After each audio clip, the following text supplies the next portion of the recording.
Probably wondering if I think of you. Sorry, I'm for the bag right now. Yeah, I'm for the bag right now. Yeah, for the bag that I never had. Yeah, you probably mad right now. Yeah, I got a two-piece now. But shit, I think they call them groupies now. All that water.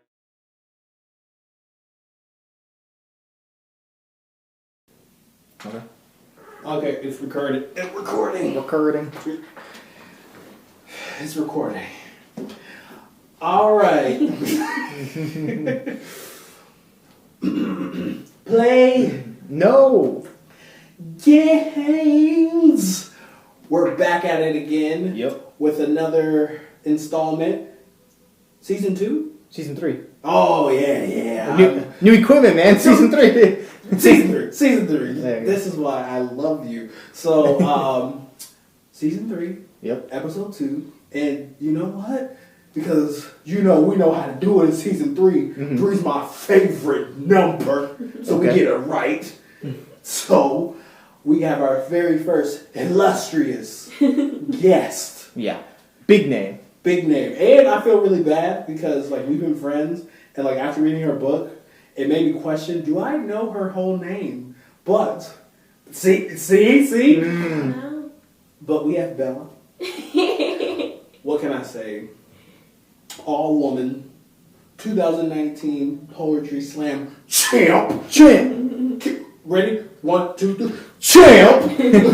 We have the champ here in the building. And then we have, what else? What is this, a book? What? Close up? Robert Reed's? Ready? Okay. I got 3 degrees. Come. Oh. 1, 2, 3. And let's remain this angle. Side effects of remembering little things. We have a book that she's done. Toss it back, because I got the notes. Look, we're taking care of the book, and it's never hit the ground, I promise. But out of our shenanigans, I'm your favorite therapist. We're here again. We're going to be interviewing and going a little deep with one of my friends. There we go. Yep. So, without further ado, hello! Hello. Welcome to the Play No Games podcast. Thanks for having me. Well, thanks for blessing our meager podcast with you. We only have 15 subscribers. And 30 What? views on Instagram. It'll get there. Everybody starts somewhere. Yeah. But as always, as you know, I'm a therapist in the community, and we are just wanting to be different. We're wanting, obviously we have guests, hopefully. I don't know if it's someone's first time tuning in, but we really want to focus on mental health, relationships, moving the culture in the sense of what can we do better, being able to, my favorite thing that we do here is, especially because there's 2 guys, too much testosterone, we need some feminine energy. Yeah. So we have lots of questions, and it's kind of our motto is we want to set the table, and when we set that table, women sit down first, and as guys we listen, we hear everything they need to say, and then after that, then we can start adding our 2 cents about certain things, because once that happens, then true understanding from both sides, both genders, can be built where why do we have to follow these social constructs? So, once again, just because you are our very first guest, got to word vomit everyone, but other than that, let's get into what we do best, and Let's talk. let's talk. Let's start with me being a horrible friend. If you don't have to, but reading your book, the very first page, and at first I was going to DM you, I was like, she's probably going to get mad at me. I was like, Bella. And then your first page of your book, not the first page, but you were talking about the person was saying, I prefer that your name is Bella. And I was kind of Yeah. and I was like, when we talked, I was like, you told me Bella. And I was like, I don't know her whole name. Bella is my nickname from growing up. My mom's Italian, so we all got Italian nicknames. And I got Bella, or Bela. And Saying it wrong for years. yeah, so nobody knows my real name unless you're in the know. But Okay. Bella it is. So it's almost like a pen name at this point. Yeah. Okay. A lot of people call me Bella. Mm-hmm. I like Bella. And then Okay. at work people call me my real name. Okay.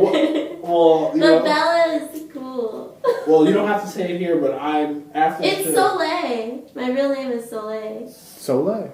Wow, that's a beautiful name. Yo, okay. Okay, gushing, side hole. You know I do Robert, it best. terrible friend. I'm sorry. I want to name my daughter a very exotic name, but I have a theory. Like, she has to be gorgeous, so it just can't be like. Oh my. I'm sorry, I'm gonna say it. I'm gonna get drugged, but this is where I apologize to those things and like. Anyway, Because all women are beautiful. they all are. They all are. Well, I have a side where it's kind of like, Beyonce versus Nobody. Angela Gill. I love my mom. But like, obviously there's pretty people privilege, but we're not gonna go down the rabbit hole. We can, but I'm just saying, like, for me, like that. Yes, you have a very lovely name. Thank you. It's French for sun, and then Bella is Italian for pretty. Yeah, there you go. They didn't miss. I'll tell you that. So, let's just start off right. You know, one of the main reasons why I really wanted to have you on your show. One, because we talk about a lot of constructions or social situations with dating, with relationships, with everything. And perfect thing, your book, it tackles all of that. And one of the things that I really appreciate about your book is like it like broke the fourth wall. I don't know if that was your thing or like you did that on purpose. Like, it was like in the middle of it, like what I really appreciated when it was in like the second half, the second phase, you're kind of like having like an inner personal monologue. Yeah. And I felt like when I was reading it, like you, like a little version, a little Bella hopped on my shoulder. for sure. I do that a lot with my poetry where like I like to have people like understand like what's going on through my head, and I thought that was important to explain in the book because although the book like explains that relationship,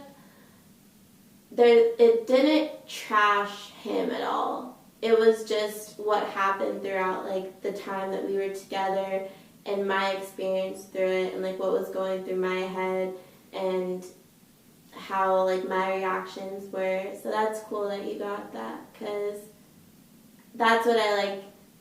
I put stuff out there for people to like get to know me in a certain extent because sometimes I can't really explain myself very well unless I like write it down.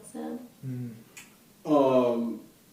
I'm just curious before we go a little further in the book. Just what got not to write this book, but what got you into like writing? Yeah, and kind of question I had was like, what was the initial reaction by like publishers when you brought up an idea of like a collection of your poems? So the book is published by Literature Press with Igor Brezhnev, who's like such a beautiful human for like the Portland poetry community, especially for like spoken word poets, who I don't think get like as much of recognition when it comes to like the written game because there's like page poets and then there's like spoken word poets, and essentially like my book is like I could perform all those pieces. So he actually came to me and wanted me to like write something because he just started this press. And at first I was just like, nah, I just like to perform. And I didn't think I could like piece together something, but he had like a lot of faith in me. So then it kind of like flourished into something I'm super freaking proud of. Like I reread it every now and then and I'm like, dang, I wrote that. But yeah, does that answer your question? Yeah, it definitely does. No, awesome. But like what got me into writing is that I've been writing since I was little. Like, am I talking too much? No, this no. is about Okay. you. Please. I've been writing. I've been writing since I was She's little. humble. I used to write like stories, like little kids stories, and my mom still has them all in this big like tub at home.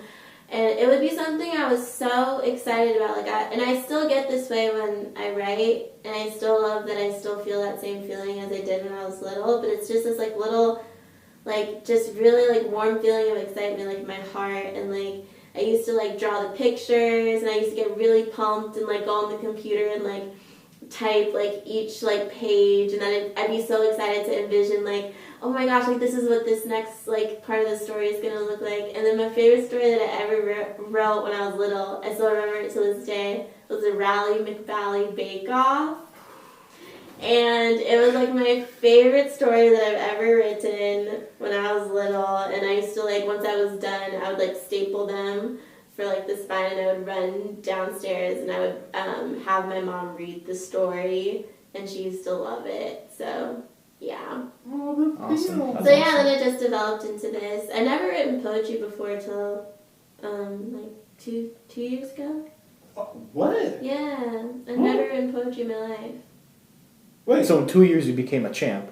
I've never done spoken word either till 2018 was like my first time going into like Portland Poetry Slam, and then that next year, 2019, I won the Grand Slam championship. Damn. take us back. As you do so well. Take us back. Like how did I get into poetry? No, take us how you became the champ. Yeah, well, how does like a slam poetry tournament kind of work? Oh my gosh, it's the most like if I don't know if you guys have ever been to like a spoken word. You have because you said you're a brother, but you haven't. I have not, no. It's the most powerful thing you'll ever go to in your life. People always think like, oh, like they don't know what to expect. Mm-hmm. But then you go, and then it's basically like you're pouring, like these human beings are basically pouring their heart out in like the most intuitive, like creative, intelligent way possible. And like you leave feeling like you just said everything I was feeling, I haven't been able to say.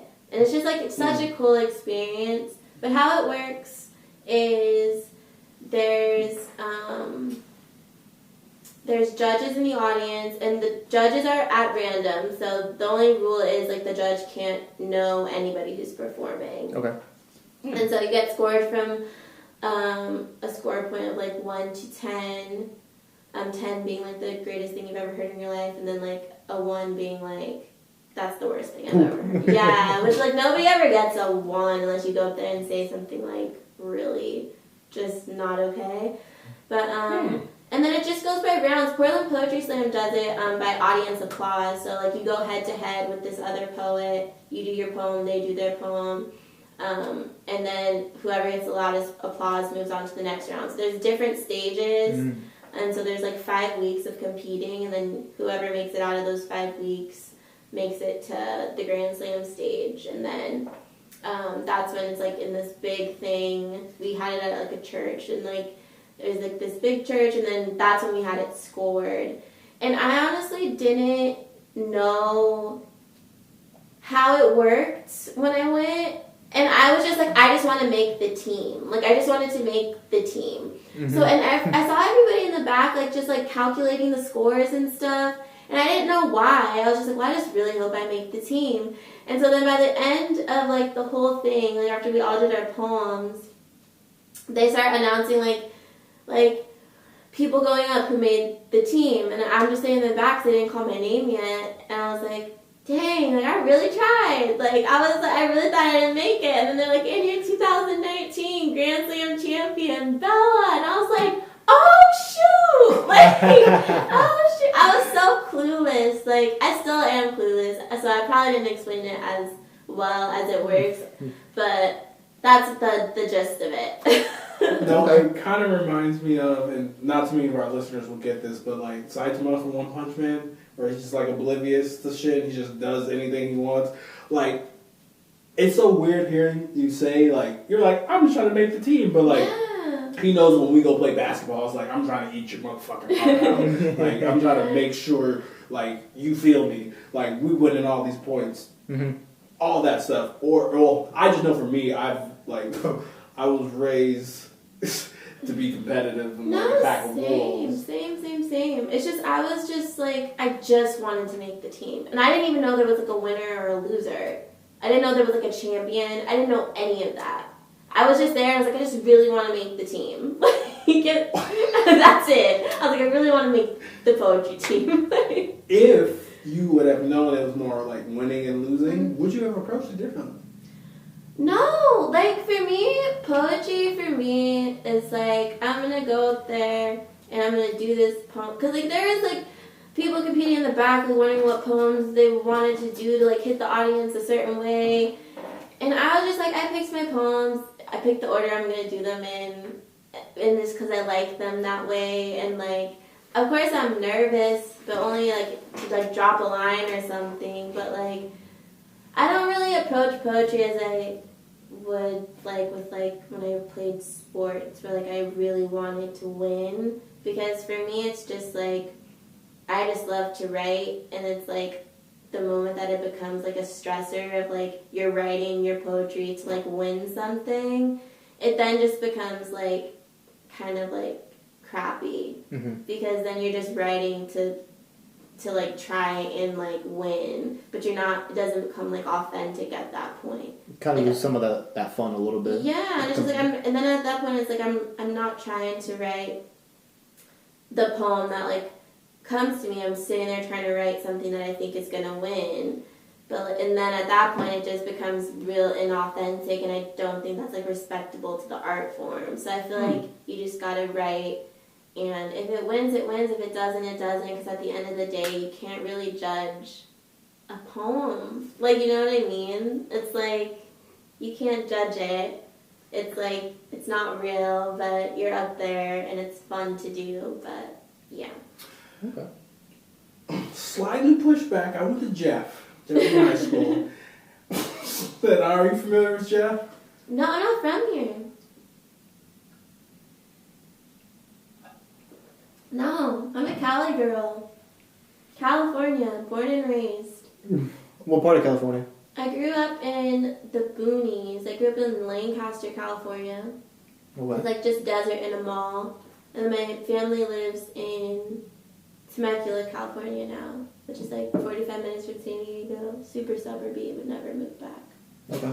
Okay. See, I'm learning all the different things, home names, different locations. But it's just so interesting hearing that because my brother, he's a well-off actor for the most part. A lot of voiceovers, done a lot of different things, and like.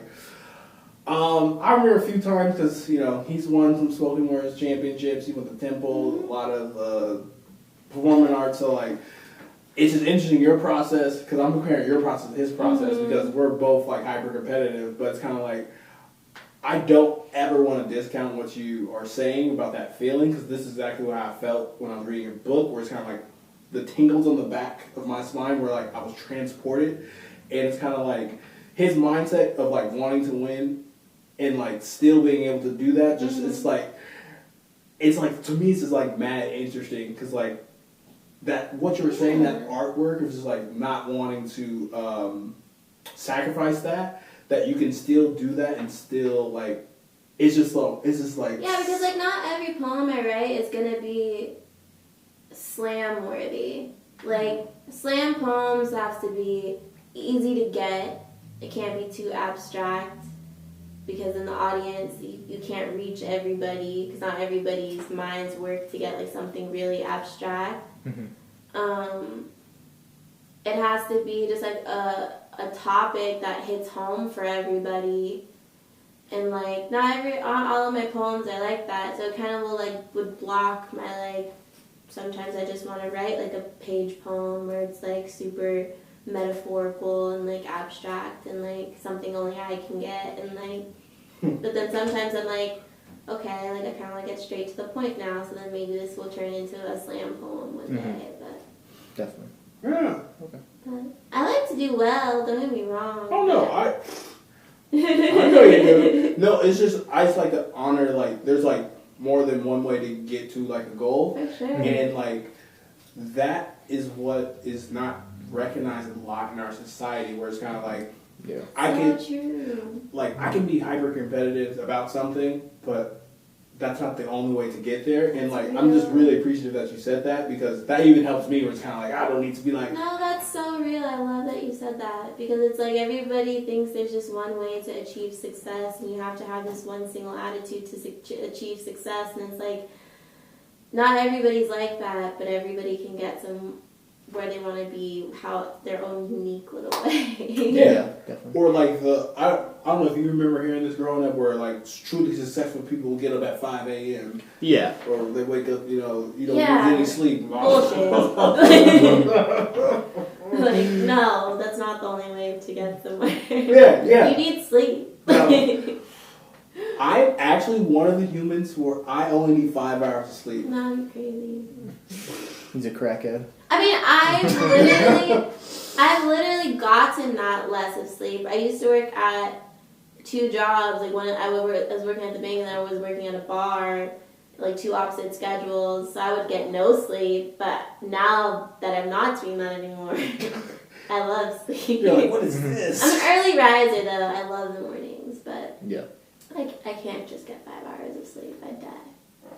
Well, I want to make a small detour, because I want to talk to you a little bit more about the book. Obviously, I want to just get your thoughts around this one particular piece. It was like interpretations. Now, I'm going to keep running this into the ground until everyone finally acknowledges and recognizes me. I'm a therapist. Okay? Oh, really? Yeah. I'm almost licensed. I'm almost there. I got my degrees. But anyway, I, just want to appreciate your thoughts on that, on like the interpretation piece, because I feel like in so many ways the book, you were like holding our hands through like all of like the interactions, and I'll kind of like touch upon, don't want to go too much, but like, No, it's fine. okay, but it's like one of the poems that stuck out to me was interpretations, because I felt like you were setting us up for that, where in the sense of, at the beginning of the book, it was saying like, I don't know if this is me giving myself ways to like potentially like excuse myself from like these feelings and different things like that, but like so one thing that I really liked about interpretations was, it's like we all have this like interesting like love-hate relationship when it comes to victimhood and people in situations as and such, right? Yeah. And we never really get to hear the other person's perspective, or if like you tell a friend and they're like, leave him, all this other stuff, and like that's one thing I do in the therapy room, is shutting my fucking mouth. And granted, I want you to live a certain life. There's so much nutrients where I wish I can be like, when I'm working with someone in those type of situations, or I'm like, read this excerpt, because I want to say I have an understanding, not that I know what you're feeling. It was just like, could you take me through that process, if you're up to it, about interpretations, because that was foaming. Thank you. So it's like how I wrote it. Yes. I wrote it on my break at lunch at work. The things that he would say, and like his actions afterwards. And so like I was in my head, I was just like interpreting, if I were to interpret these words that he's saying and compare them to his actions, they mean 2 different things. And so I guess that was like my process when I was like writing it, was just trying to like work through, because at that point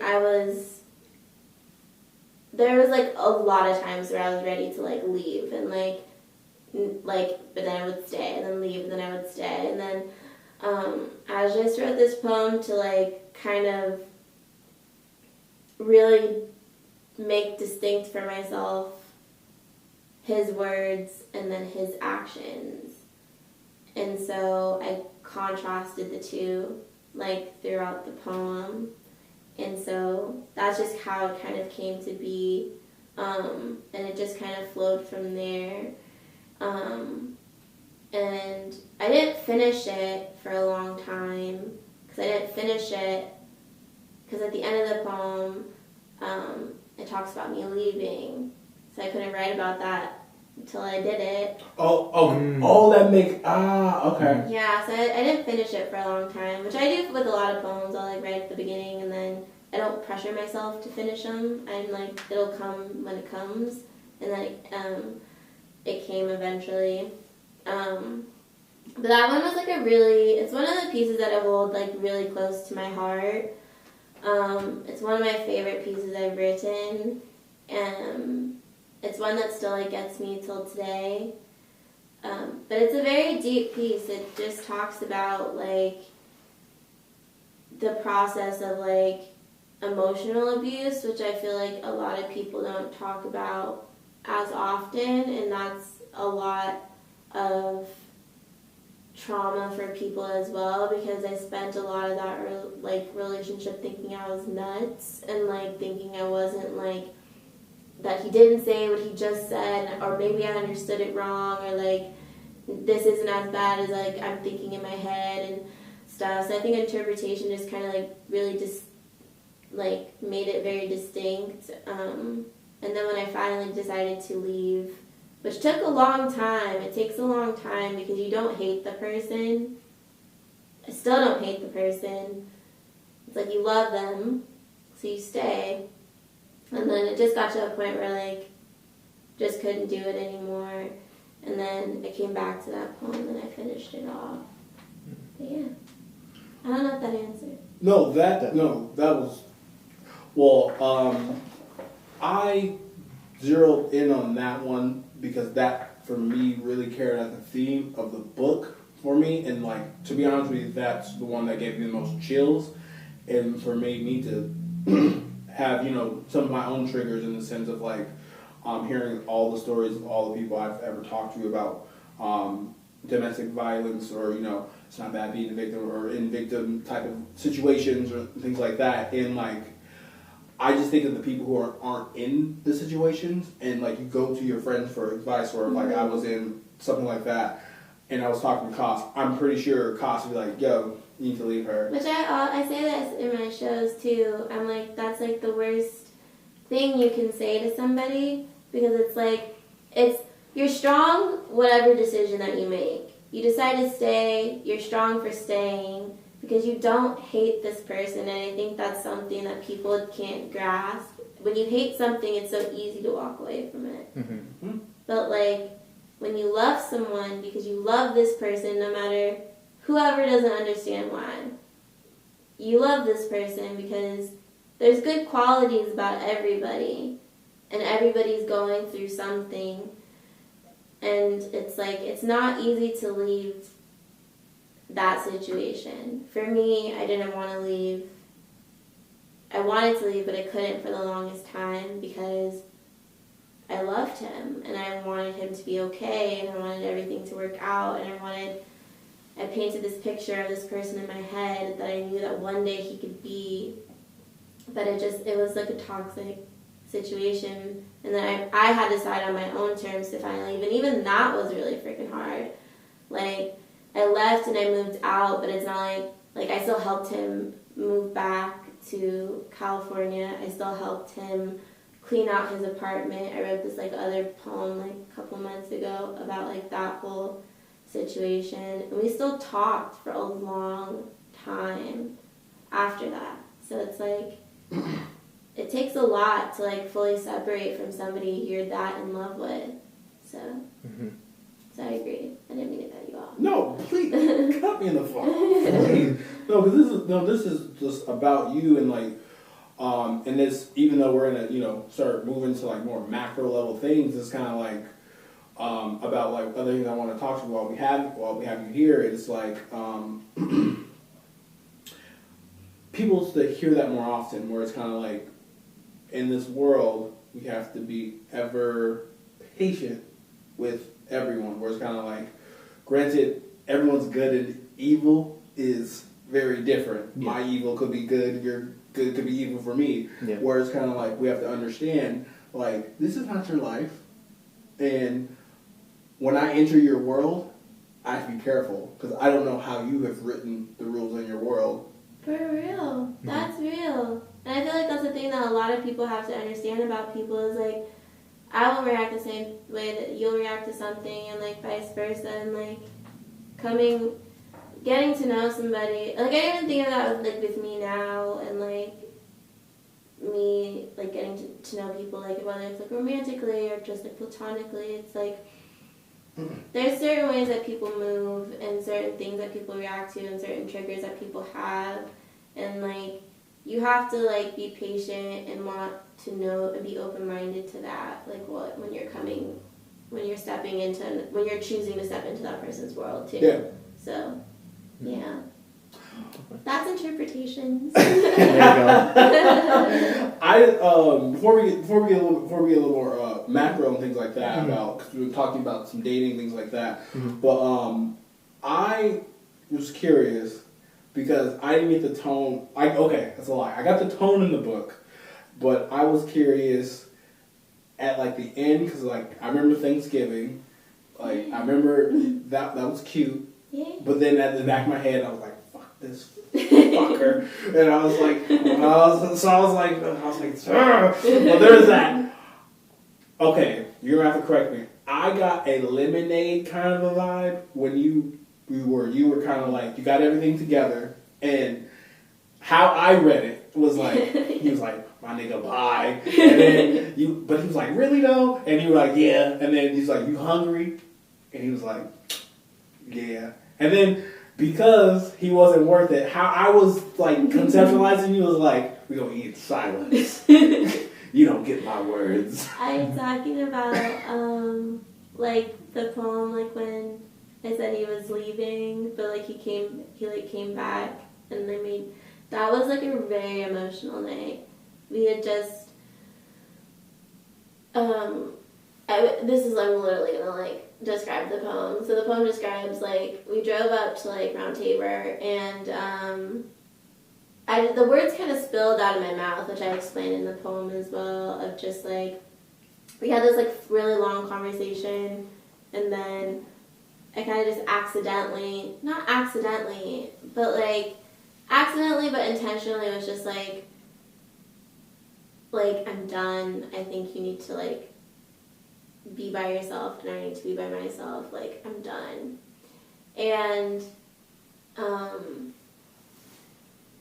that was just really emotional because I know in his mind he needed me. So it was like a lot of tears, and the whole drive home was just stone cold silence. But I'd never seen him cry before. That was the first time I've ever seen him cry. And when he got angry, he would leave, and like just had to take his time to calm down. But I knew he wasn't like angry. He was just like trying to like picture in his head like, now I don't have her anymore. And so while he was gone, I was terrified the entire time, which like I also described in the poem because I didn't know what he was gonna do. And so I was like, let me just make dinner, tell him I'm making dinner, so that way I know that he'll come home. So it was more of like that vibes of like,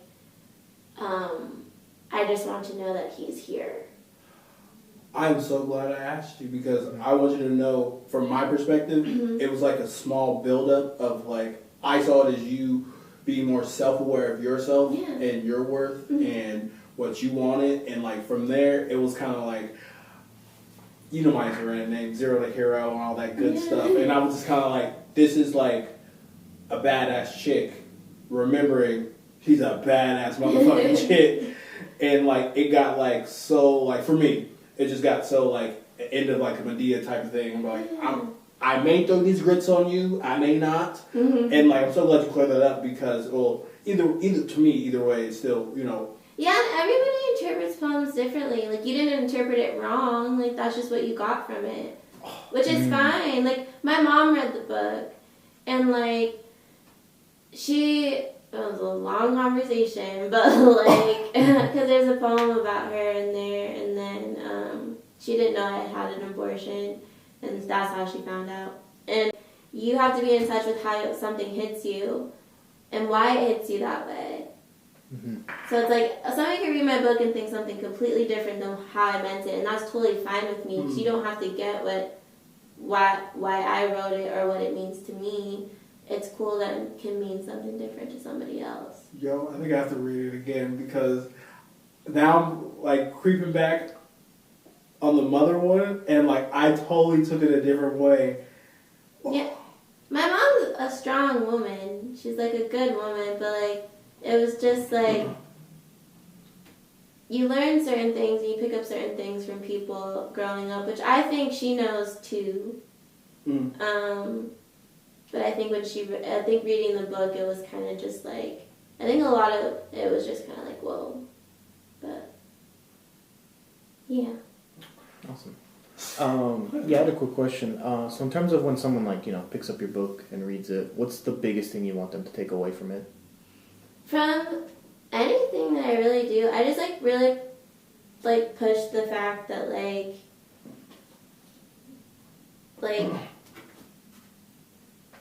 we talked about it before, but it's like, it's not easy to leave a situation like that, and like talking about like what you've gone through. I like to create like a little bit of hope for people, because the best thing that I always hear after a show is like, I'm going through the same thing, like, and like you just put it into words for me, and like it just makes me feel like so like less alone. And, like, I think that's, like, such an important thing that, like, people... I think the worst feeling that people feel is that they're the only one going through that one thing.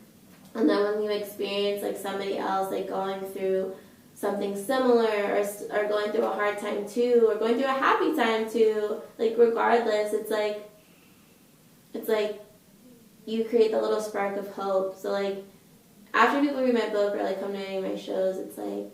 That's what I want them to take away, is that, like, to be hopeful. And I think, like, creating hope, not to get dramatic, but it's, like, I feel like it could save a life. It could, like, turn somebody around for the day, or make them want to, like, look forward to tomorrow, to see how other, like, ways your work can, like, connect with them. And, like, I just think it's very important to create that type of, like, conversation among people, regardless if they're, like, reading your stuff, listening to your stuff, watching your stuff. I think it's, like, art creates hope for a lot of people, and I think it's important. So I guess that's what I like people to take away. Okay.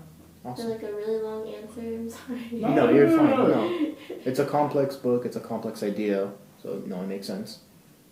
Awesome. And at this time, I just want to say, even though I'm speaking for you as well and all those things, like, we are very thankful that you're talking about this. This is a very difficult topic, and I don't think listeners understand when it comes to, because as a therapist, I have like a trauma-informed approach where I am being cognizant and I'm incorporating things that may trigger you, family stress, all these different things, and being more careful so we can develop different coping strategies and skills to address what's coming up. Because sometimes when, as therapists, just getting in that mindset, we experience what we don't talk about is we experience a lot more trauma than we think, and it's like once we tackle trauma first, then we can work on the depression. Like, actually, it doesn't. This is very gimmicky. It's not always your childhood or stuff like that. And like, I think just for both of us, as we kind of switch gears just a little bit, just like,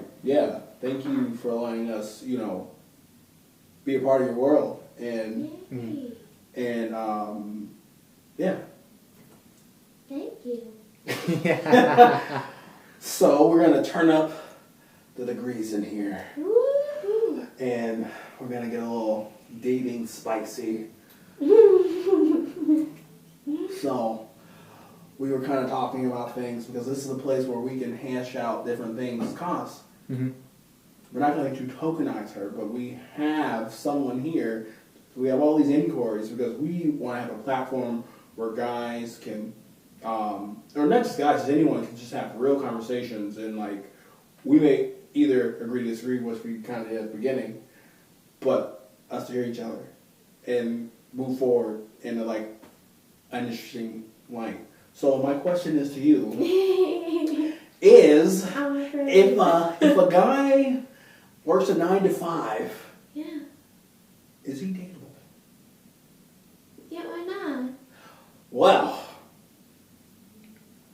I've been on Instagram and I've seen a couple women. They were talking about like guys about like what kind of guy they take seriously, and I've heard you have to make $1K at minimum, and or you can't have a 9 to 5 job. You have to do something else.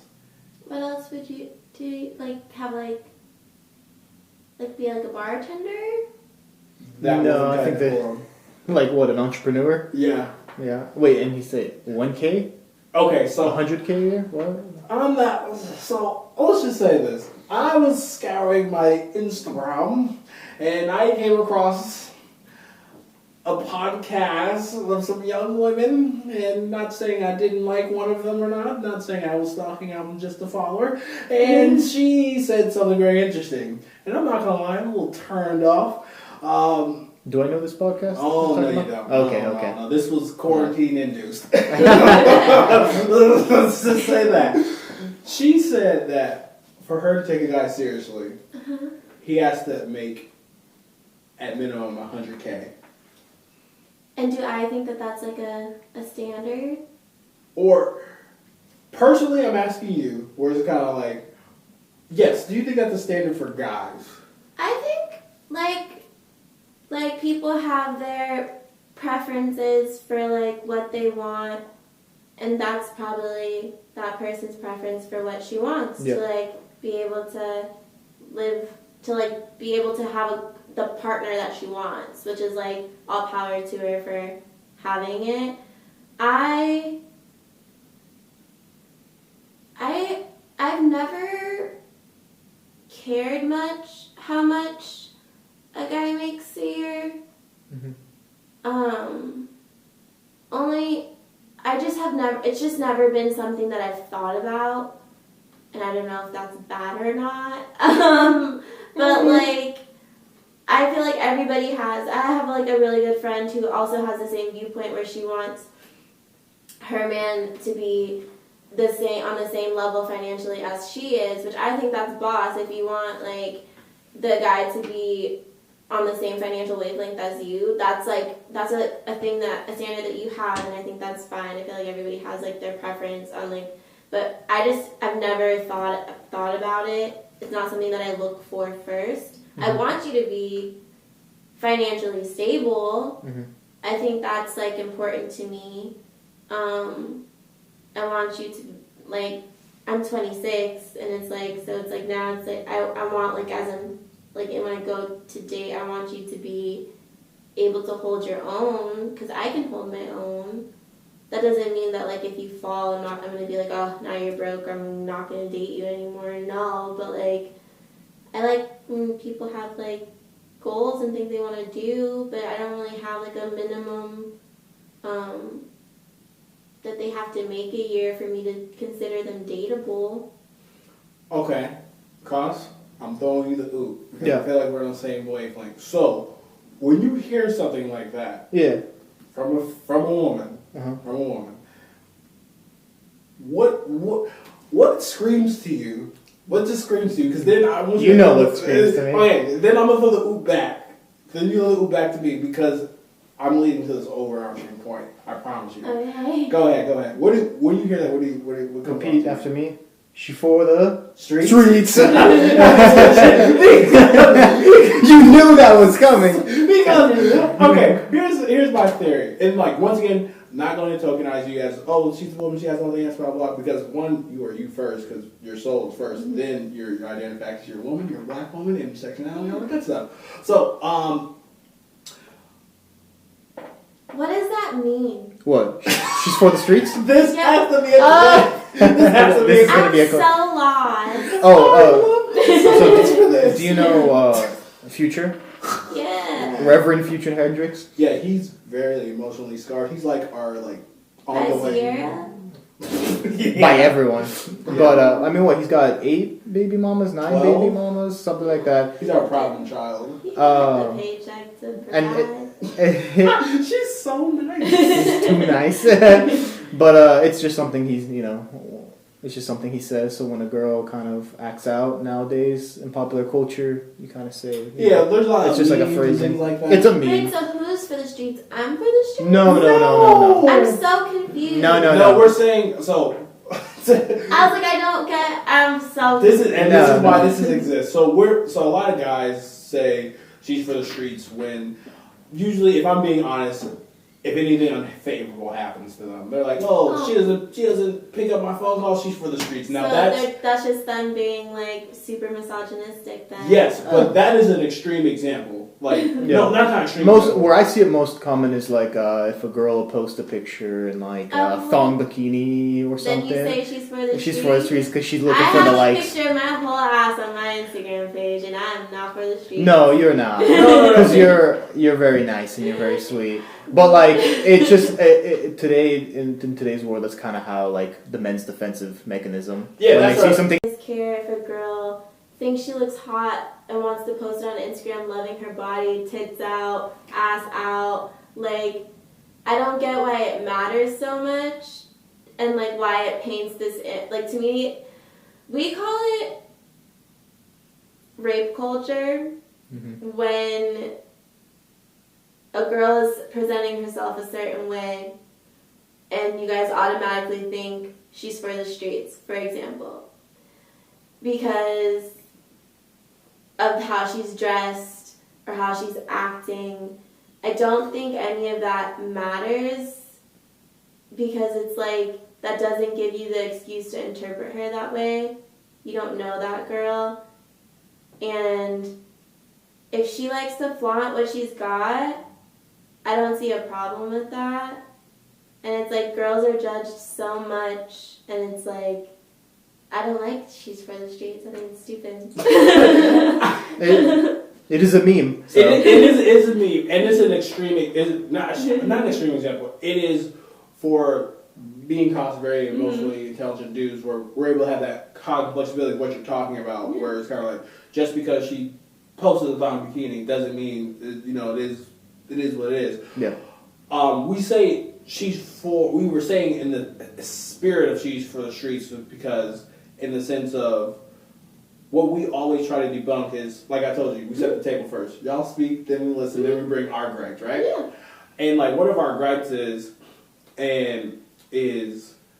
like if, and this is like weird in the world, where it's kind of like if a guy makes less than his female counterpartner, he is looked down upon. Whether in that relationship, I think that's a society problem. definitely 100%.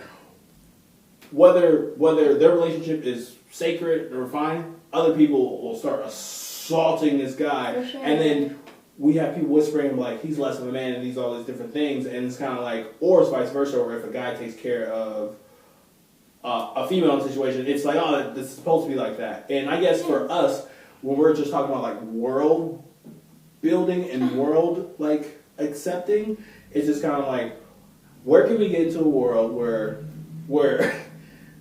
where it's like it's okay, where it's kind of like For a guy to make less than a girl. or where we're just accepting Of the situation as it is. of it. It doesn't make this person, whether she wants to post, if she has voluptuous breasts, if she wants to put them out there, she puts them out there, or this doesn't make this guy less of anything. We're just kind of like, how do we get from that to like? I think just, like, stop making it such a stigma. Like, I went back home to visit, back to California, and I drove past my old high school, and I saw these girls walking out of the high school, and they were wearing, like, strapless shirts, and, like, their short shorts, and, like, their flip-flops, and, like, all that's crop tops, and they got rid of the dress code for girls at my high school, and I think that's like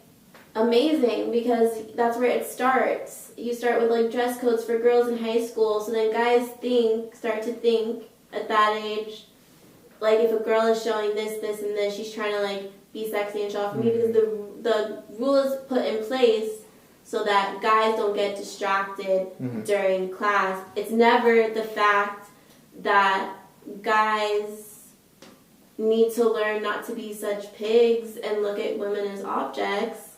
I got something for you. What did we watch from the Flagrant 2 podcast? About the power dynamics. Hit her up with this. Hit her. What was it? I was like,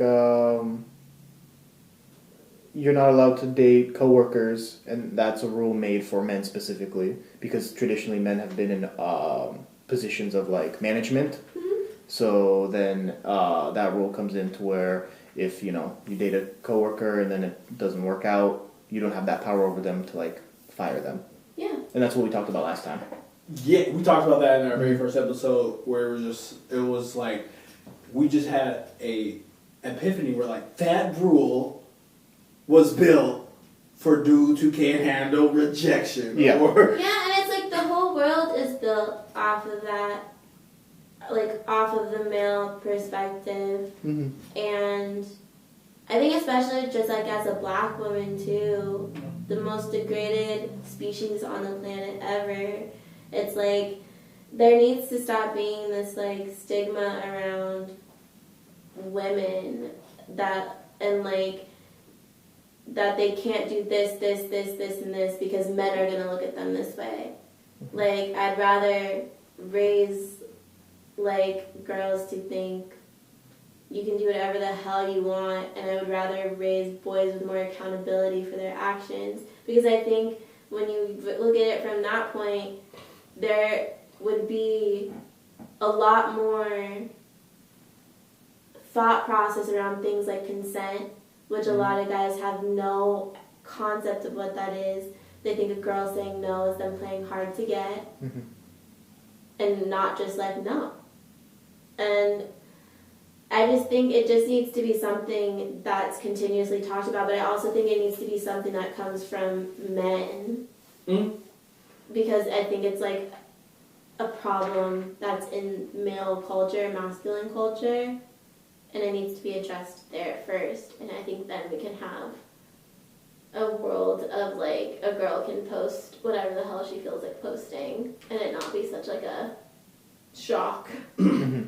Because if I didn't say this, I wouldn't be in the spirit of the show where I'm just going to speak just for me and then you can chime in wherever. Where it's kind of like, when I think about like the Me Too movement and things like that, where it's kind of like, I will be lying to you sitting here because I am furthest thing from a saint. Now, granted, there's like 3 things you shouldn't do. I haven't done that shit. But best believe I haven't done that shit. So it's kind of like, I don't know if you're familiar with the movie The Wood. No, I haven't watched a lot of movies. So pretty much like, you know, grabbing a girl's butt like that, like in like elementary school. Oh, that's the thing to do. Where it's kind of like, I can't sit here and say that I haven't done something, you know, wrong, or I haven't said anything, anything like that. Or one, I have the wherewithal to like, one, I have no problem checking me. You can check me, even right now, things like that. Where it's kind of like I'm trying to learn, but sometimes that I get lost with, and I think the guy culture sometimes gets lost with, and not to trying to say, I don't say it's like poor marketing or anything like that, because now that the Me Too movement is up, it's kind of like women have way more, not power in a sense, where it's kind of like someone heard this person's story, and like I promise you, all the women in our lives has a story, and it's that one person has finally got heard. Now everyone's popping up like this, and this, and it's kind of like for dudes, what was not talked about is like that scares us, or it kind of scares us in the sense of not that we don't want to support, and I'm talking about the guys that don't support, where it's kind of like the guys like me, Rob. You see me on Instagram. I'm a very noble person, but I ain't gonna sit here and lie to you. I've done some shit. Yeah. I've reflected, and for me, like I know counts of training, all things like that, but I just know a lot of dudes where like they could have like a short resume, and then you'll hear someone like you speak very eloquently, and then they won't speak up because they're like, well, I did that, so that means I'm totally like casted away. And like sometimes I wish the movement would kind of like talk about that more openly, not in a sense of like, hey, we're trying to be preventative, where it's kind of like, if you did this shit or like whatever, what are you doing now? And I think that is something that that I don't know that rings true for you, where it's kind of like, for me, where it's kind of like, I know like 10 dudes who probably wouldn't raise their hand because they got a rap sheet and they just feel, and not to take the spotlight away from women, it's just kind of like, I'm just trying to get to a point where we can have a conversation like this, where I can look you dead into your eyes and be like, I just heard what the fuck you're saying. I hope we're addressing that. Now I have a question. How would you feel if I told you I've done this? What can I do to be better? Am I totally like can I not participate if I have a short resume, you know? Like, can you not participate, like, in the Me Too movement? Mm-hmm. I feel like, because I think, correct me if I'm wrong, but did you want to say something? Please. I mean, I have like a personal experience. Just going off of what Robert said, like I reflecting on it, like I don't think I've done anything bad. I mean, I look at maybe like 2 years ago, I had an awkward kiss with a girl, and I think like, you know, maybe that she would felt awkward, felt like she had to, which I look at that, I'm like, oh, that's terrible. I wish that, you know, that didn't end up happening. But other than that, yeah, like it definitely scares us as men. Like going forward, especially in like the dating world, like, you know, what did we do before that growing up we saw was like okay, or you could get away, or it's like kind of that's part of the game. Yeah. To where now that puts you on a list. That puts you. But I feel like your guys' fear is like doesn't measure up to like the fear that women face just going outside. Oh yeah. I feel, Right, yeah. And so like the fact that like you guys are saying that you're scared to like join the movement or like come forward and like ask like how can I be better and like all this stuff. Mm-hmm. That's like, it's like it all comes down to taking accountability. And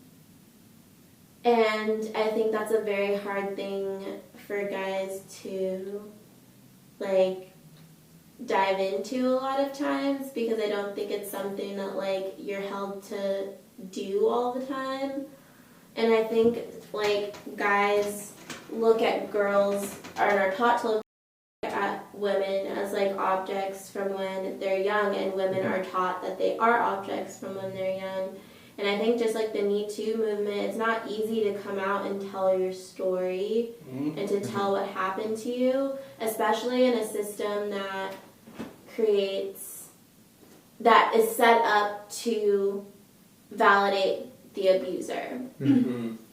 I was recently sexually assaulted last year, and coming forward with it and trying to do something about it was the most like invalidating experience of my life, because you're dealing with a bunch of people that are going to ask you what happened, and they ask you it in terms of like what you remember happening versus like setting you up like, no, this is what happened. And your whole process through it, the like lane for sexual assault criminally is so narrow, which is why like it gets tossed out as like harassment or like just something that's not what it is. Mm-hmm. And only 3%, I believe it's like 3% of cases get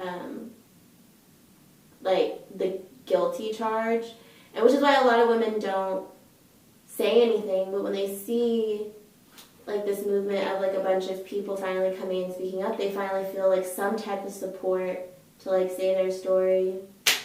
And I think for guys, I think the fear comes from holding accountability for yourselves and like looking at yourself and recognizing the stuff that you might have done in the past, whether it comes to like consent. It could be something like super small, like if a girl is at a bar and you're trying to talk to her and she just clearly does not want to talk to you, like pushing that envelope over and over and over and over and over again. It's like a lack of consent. It's like, get the hint, like, I'm not here for you, I'm here to have fun with my friends, or like, just like little things like that, or just like even just like weird things that people will say to like on my way walking here, like I got yelled at like 5 times on the road. Guy stopped his car, like, and was like, hey, like, what's your number, like all this stuff, and it's like, no, like, Interesting. no, like, but I don't know. No. I know. This is what we're here for. We're setting Yeah. a table where it's kind of like. I think for me, it's like I just have to spin on. In so many ways, for my therapist friends who are watching this, we're like master negotiators. Where it's kind of like, I've worked with racists. I've worked with the R word. I've worked with a whole host of people, and like my job is where do we have time. Good. We're at an hour. Okay, perfect. And it's kind of like, and one, I want to keep saying this, two things. One, do not want to devalue anything, Shane. I'm like reading your fucking mind because I'm your big bro. Like, we are 110%, like, we're not saying or disagreeing with anything that you're saying whatsoever. No, at of course all. not. The conversation. Yeah. And then two, one, thank you so much for feeling comfortable talking about that like, Yeah. you, like, seriously. It's been a really rough year, to say the least. And my thing is, we will, you got the nuclear launch code number. You can do whatever. And it's kind of like, not this lost my train of thought. Making sure I was taking care of my friends is bigger than that. I think the point I was trying to reach to, it's being like, how can I reach these group of people? And I live in my world like this, where it's like people who are ready to do work, people who are on the fence, and then people who are so far gone. So I spend less energy on those people, more time on people on the fence, and the people who are ready to do the work. And just taking back to the example I was talking about, there are a lot of dudes who are on that fence, and they're not built like us, where they'll hear those words and they'll clam up like a clam, and then they'll be like, well. They'll be so honored, like, oh, I'm not going to pay attention to this. Where I'm like, shut up and listen. Yeah, and I just feel like those people just don't, like, you just don't want to envision a world where, like, women are actually respected, and it's like, okay, you can go ahead and just, like, be in the corner and, like, pout. I think, for some of the middle ground, not some of the people who are so far gone, because let's just hope they don't reproduce. Just say that, because we'll just get more people like us. Where it's kind of like, I've switched up a lot of my things since I've worked with a lot of people where I have things or I don't agree with. How can I build an environment so we can have a conversation like this? Because clearly, well, I feel like you can't really be on the fence about something like this. I don't think you can. I think, like, when it comes to this type of, I think when it comes to things like rape culture and like things like the Me Too movement and all this stuff, you can't really be on the fence. It's like you're either gonna learn and like work to like unlearn like what you've learned in like masculine culture and kind of like redefine it and like reevaluate it, or you're just not. Here's what I'm saying, where I believe on the fences, and help me out too as well. Where it's kind of like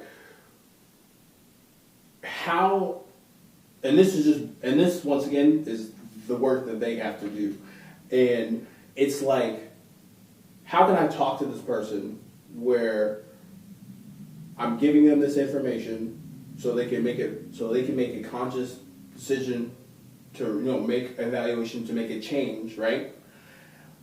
Because sometimes when people hear things, they just clam up and don't listen. They don't have the wherewithal within that. Even though it's not you guys' responsibility to do that, I feel like as a guy, what I've been doing is kind of like, for the people where we're having locker room talk or anything like that, especially the guys who are too far gone, or the guys where I'm like, oh, she's wearing that doesn't mean she's down to DTF.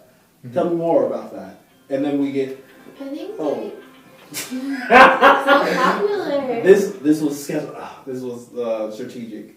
No, I promise. Damn it. Anyway, I'm super sorry. I lost my train of thought. Oh my gosh. So more of the story with that point. I've been, and just picking more of your brains, I've been trying to, we've been trying to just like, how can we have more conversations, and not just saying like if you're against rape culture or not. I believe certain guys don't know the thought of she's wearing that dress and I can see her nipple. Mm-hmm. That gives me an excuse to say or do whatever. They don't understand that is, because when they think of rape, it's like, oh, I'm doing this. I'm like, no, that thought, that sense of ownership. Well, I think it's just like talking about rape culture, because like a lot of guys think that like, oh, well, she had all her clothes on. Well, I eventually stopped. Like, well, I didn't do anything. All I did was like yell at her, like what I just experienced outside. Like, yeah, it's like, don't yell at me from your car. That's pretty weird. Like, it's scary. Yeah. It's not flattering at all. And it's like for you to think that the fact that people think that they can do that, I think, is like where it lies. And it's like, what makes you think that you can approach a woman like that or talk to a woman like that? You know what I mean? Yeah, definitely. And one thing I want to add too, because I want to also be mindful of time, is a little better. Mindful of time is, and maybe we'll talk about this one-on-one. And hopefully, if you like what we did, have you bring that, is like I see. We only have a constant angle. I just really I wanted to talk about. I'll just video you guys from this one. Okay. I wanted to kind of talk about like what other guys see other guys get away with. We're like, oh, I tried to do that girl, but another guy comes in and she's totally fine with it. But that's kind of one of the things I wanted to talk to you about that. But because of the sake of time and things like that, and cause we're filming, you film us. This is weird. I want to say thank you so much. Yay. And hopefully and this is speaking from Robert, not this show, not what we created. Hopefully that you had a good time, and I appreciate you sharing your soul. Yay. Oh my gosh, and in so many ways, I definitely have two last questions for you, but this is season 3 type shit. But this has been. This has been Play-Doh Games. We ran out of film. We need sponsors. We need better equipment. This has been Bella. This has been the gang. We got Cost on the camera. Look at this. Look at it. Look at this. And hopefully a lot of you dudes were paying attention to what she was saying, because it's not just us. We're not just trying to pull this out of our ass, but the more emotionally intelligent you can be, the more people you can save. Because I promise you, your mom has a story, and it doesn't have to be your mom. A woman down the street has a story. So mind your business. Yeah, it also eliminates wrinkles when you mind your business. This has been Play-Doh Games. We do it off the rip. That's the show. Oh my goodness.